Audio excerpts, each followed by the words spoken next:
Assalamualaikum warahmatullahi wabarakatuh. Rahmatuka ya ghafuru ya syakuru masalli wa sallim barik ala sayyidina maulana Muhammadin wa ala alihi wa sahbihi asmain nama ba'du. Yang sangat saya hormati putra guru kami Gus Yasin, juga yang sangat saya hormati Kiai Haji Lukman Hakim Saifuddin, juga Neng Alisa, Kiai Saufik, dan dari pihak Sukun Bapak Haji Hilmi, juga Direktur Teluk Lamong Bapak Haji Faruk Hidayat, juga teman-teman Muhyiddin Santri Gayang yang saya hormati.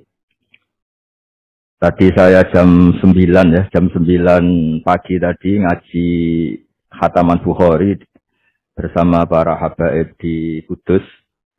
Alhamdulillah selesai zuhur, kemudian bisa pulang dan ikut hormat ngaji Santri Gayang.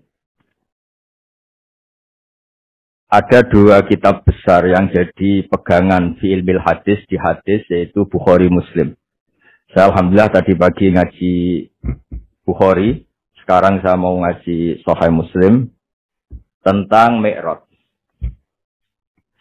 Dari sekian cerita Mi'raj yang mungkin jarang disebutkan adalah riwayat di Sahih Muslim. Di kitab saya halaman 83 saya baca. Di antaranya dijelaskan falamma alawna sama ad-dunya.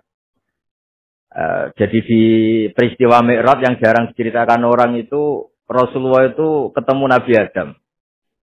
Dan Nabi Adam itu disebutkan di sini faidan an yaminihi aswidatun wa an yasarihi aswidatun. Dari sisi kanan itu ada kelompok besar, dari sisi kiri juga kelompok besar. Saya baca teks aslinya ya, tabarruk ya, supaya dapat berkah dari bahasa Rasulullah SAW. Ini cerita Nabi ketika ketemu Nabi Adam. Fa idza nazara qibala yaminih dhahika, wa idza nazara qibala shimalih baka. Nabi Adam ketika melihat ke kanan itu senyum-senyum, senang sekali. Tapi kalau melihat ke kiri itu nangis. Lalu Rasulullah SAW tanya ke malaikat Jibril, itu siapa? Itu Adam. Dan yang kelompok di kanan itu ahli surga. Maka beliau kalau melihat senang sekali, dan kalau yang di kiri itu ahli neraka, kalau beliau melihat itu susah sekali. Artinya apa? Betapa susahnya jadi Nabi Adam itu. Jadi kalau misalnya ada koruptor ketangkep gitu ya, yang nangkep ya cucunya, yang ditangkep juga cucunya.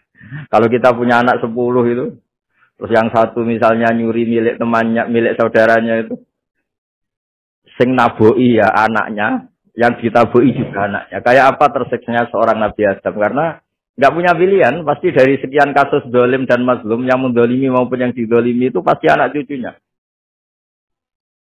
Jadi betapa susahnya seorang Nabi Adam. Jadi termasuk kearifan kita sebagai manusia itu belajar dari takdir yang kita hadapi, yaitu keterbatasan kita sebagai manusia. Kita harus bisa ngelola kegagalan, terima qadha qadar. Makanya kata Mbah Mun, abahnya Gus Yasin itu sering cerita ke saya, iman itu paling dhuwur itu iman qadha qadar, khairihi wa syarrihi minallah. Kita harus punya kesiapan iman khairihi wa syarrihi minallah. Bahwa segala kebaikan, segala syar itu sudah digariskan oleh Allah Ta'ala. Kita bisa apa sebagai manusia? Jadi pertama Nabi Muhammad ketemu di As-Sama Idunya, langit paling dekat. Itu ketemu Nabi Adam dengan kondisi seperti tadi. Kalau melihat ke kanan itu senyum, karena itu anak-anak beliau, turunan beliau yang ahli surga. Kalau melihat ke kiri itu nangis, karena itu cucu beliau yang ditakdir tidak jadi orang baik. Artinya kalau ada peristiwa sosial apa saja, yang satu zalim, yang satu mazlum, atau yang satu benar, yang satu salah, atau sama-sama benar tapi salah paham, itu semua adalah cucu Nabi Adam alaihi salam, dan itu membuat beliau kadang-kadang dohika, kadang-kadang senyum, kadang-kadang baka, kadang-kadang nangis. Jadi itu yang menjadikan tambahnya arifnya Rasulullah SAW. Saya teruskan.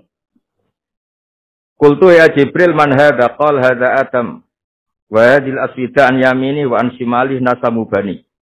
Fa ahlul yamin ahlul jannah wal aswida allati an shimali ahlun nar.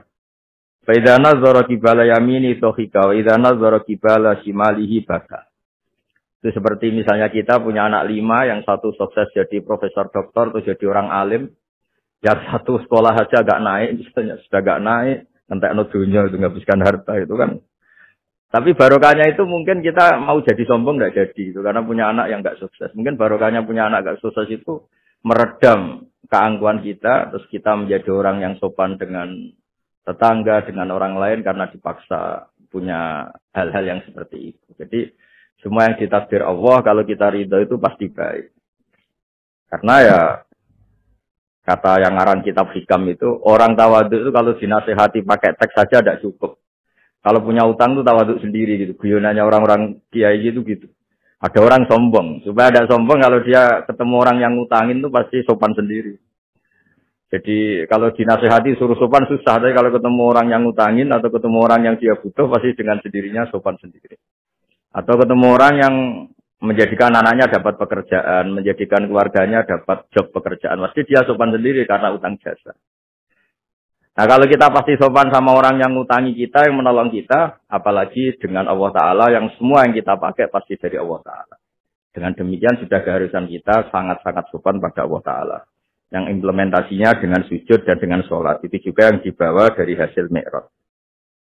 Ini saya baca teksnya ya. Saya tadi jam 9 baca Bukhari di Kudus sama beberapa habaib. Alhamdulillah. Sekarang saya teruskan dengan Sahih Muslim. Termasuk kitab 6 yang paling dipakai ahli sunnah itu Al-Kutubus Sittah, yang paling pokok itu adalah Bukhari Muslim. Terus kemudian naik-naik terus ketemu Marartu bi Musa alaihi salam. Ini nabinya Bani Israel. Saya kemudian ketemu dengan Nabi Musa alaihi salam. Nabi Musa itu nabinya Bani Israel. Jadi orang Bani Israel itu bawaannya itu protes. Protes itu komplain.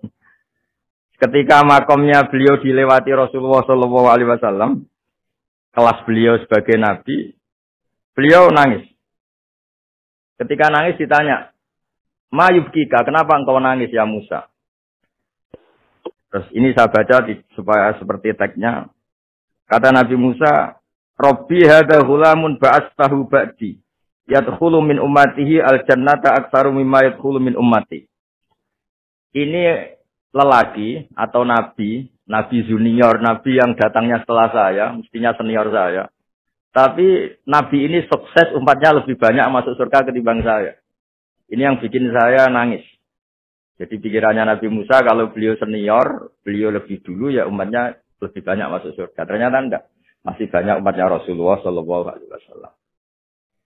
Dan ini gaya beliau yang suka protes itu berkah karena protesnya orang soleh. Saya ulang lagi, apa-apa kalau dilakukan orang soleh itu pasti barokah. Ketika Rasulullah dapat perintah 50 sholat, itu Nabi Ibrahim pertama yang dilewati karena di langit paling atas dibanding nabi-nabi yang lain. Itu Nabi Ibrahim diam karena beliau tidak punya tradisi protes. Semua nabi diam karena Allah memerintahkan pasti sudah bagus lah, sudah diukur kekuatan hambanya. Tapi ketika Nabi Musa, beliau orang pertama komplain. Dapat apa kamu ya Muhammad? Dapat 100 sholat, dapat 50 sholat. Apa komentar Nabi Musa? Umat saya lebih gagah-gagah, lebih keren-keren. Pernah saya uji itu tidak ada yang mampu, apalagi umat kamu. Maka kamu mintalah keringanan. Fas'alhu tasbih, kamu harus minta keringanan. Masyhur riwayat itu. Kemudian Nabi minta keringanan sama Allah dipotong hanya 5. 5 masih 45, dipotong lagi 5 masih 40 sampai 9 kali pemotongan. Akhirnya jadi 5 sholat. Itu satu menjadi pelajaran bahwa hubungan dengan Allah Ta'ala itu tidak perlu malu. Karena Allah itu suka kalau dimintain. Mestinya kan dipotong 5, minta lagi sungkan. Dipotong lagi 5, minta lagi sungkan. Tapi ternyata berkali-kali. Bahkan ketika sudah 5 itu Nabi Musa masih bilang, ya Muhammad minta lagi keringanan. Jadi kalau itu dikabulkan itu jadi tidak ada sholat. Itu kalau 5 masih minta. Nah, sampai Rasulullah itu tanya ke Jibril. Ya Jibril, bagaimana dengan gaya komplainnya Nabi Musa? Iddah itu sering komplain. Jawabnya malaikat Jibril, ya roh hiddata. Allah tahu betul tentang komplainnya Musa. Dan Allah senang. Ya karena bawaan beliau begitu. Ini penting saya utarakan bahwa dalam Islam itu orang yang lemah lembut, yang samahah. Allahun halim. Kayak Nabi Ibrahim itu juga Allah suka. Yang suka komplain tapi demi hak, bukan demi konflik. Saya ulang lagi, demi hak, bukan demi konflik. Juga Allah suka.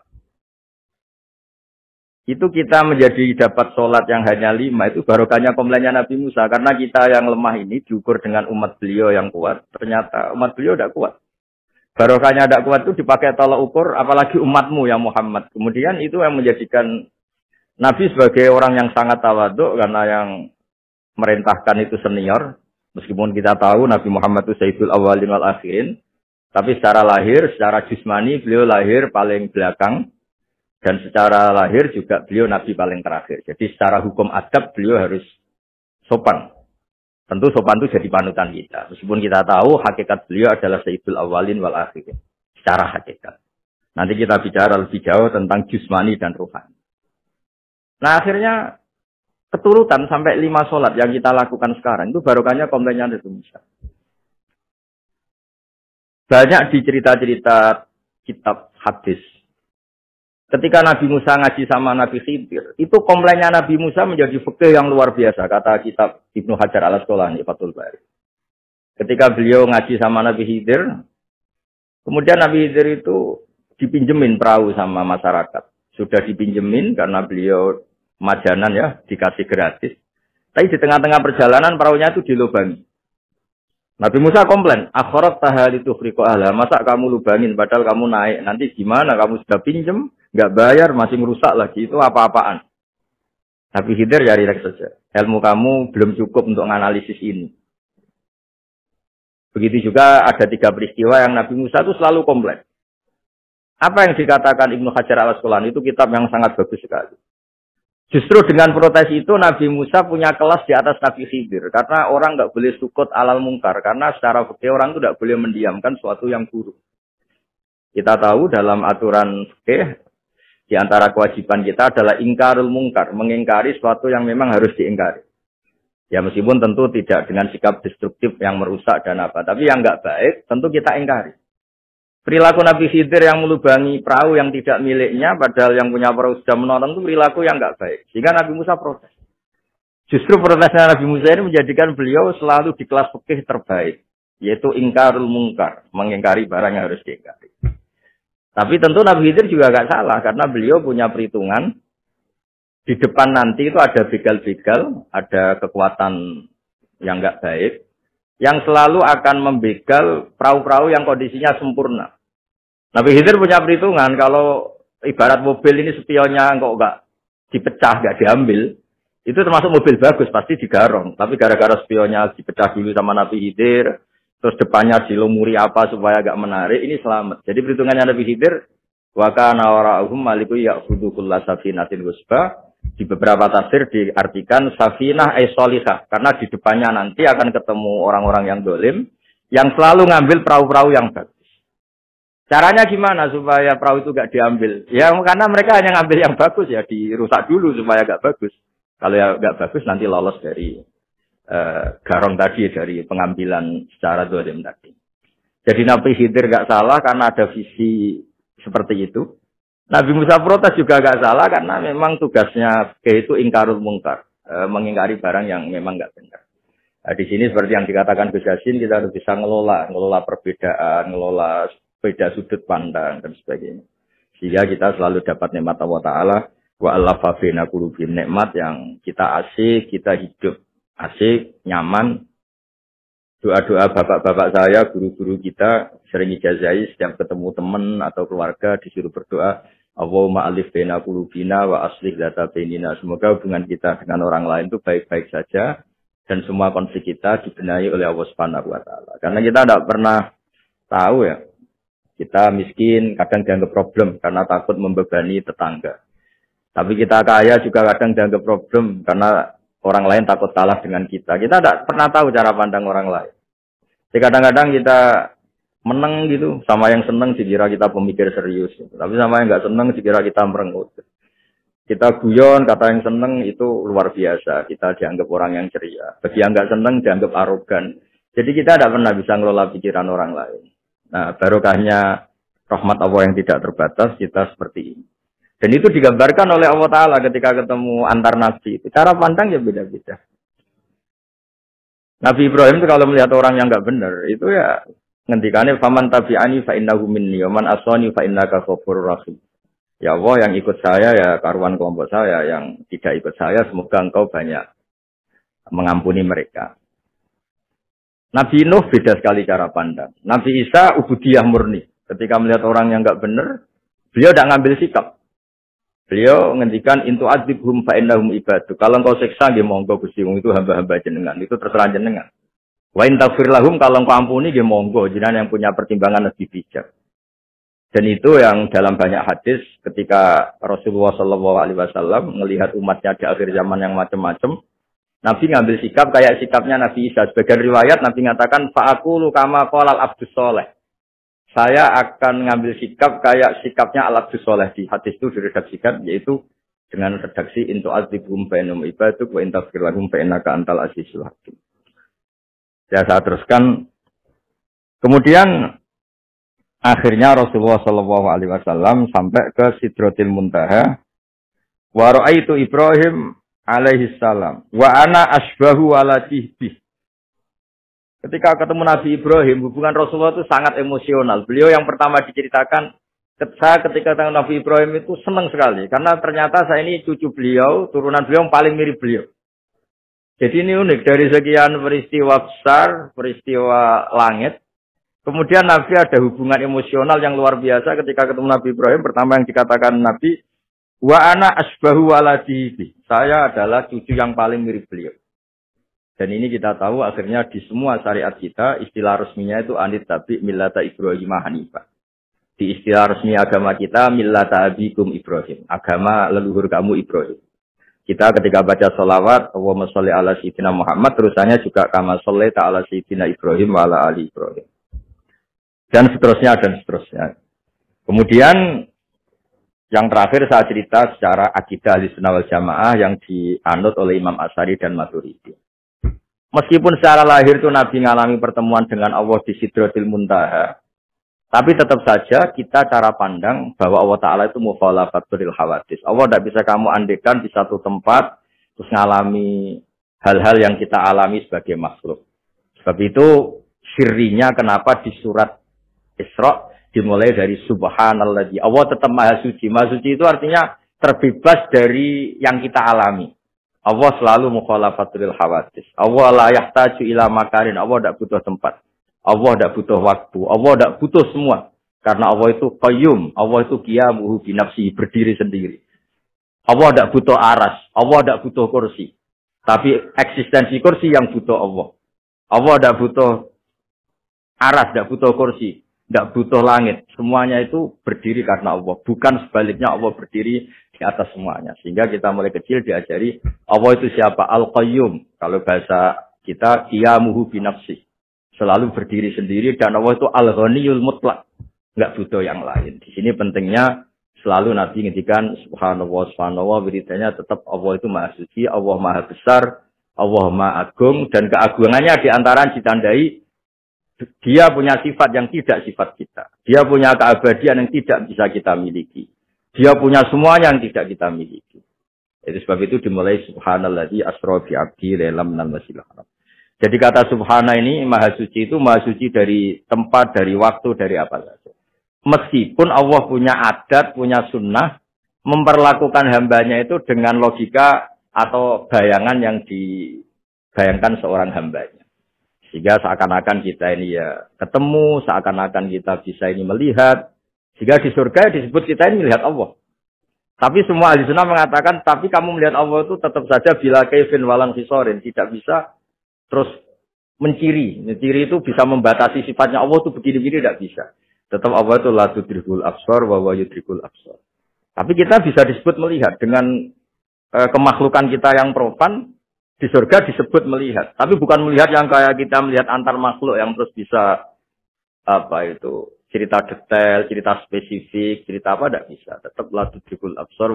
Ini hebatnya ulama-ulama kita, selalu cerita Mi'raj, cerita nazar ila wa fil jannah, melihat Allah di surga. Tapi bersamaan dengan itu selalu cerita Allah itu mukhalafatul hawadis, Allah itu laisa kamitslihi syai'un. Jadi terima kasih Gajang utamanya pada Gus Yasin dan yang membantu semuanya.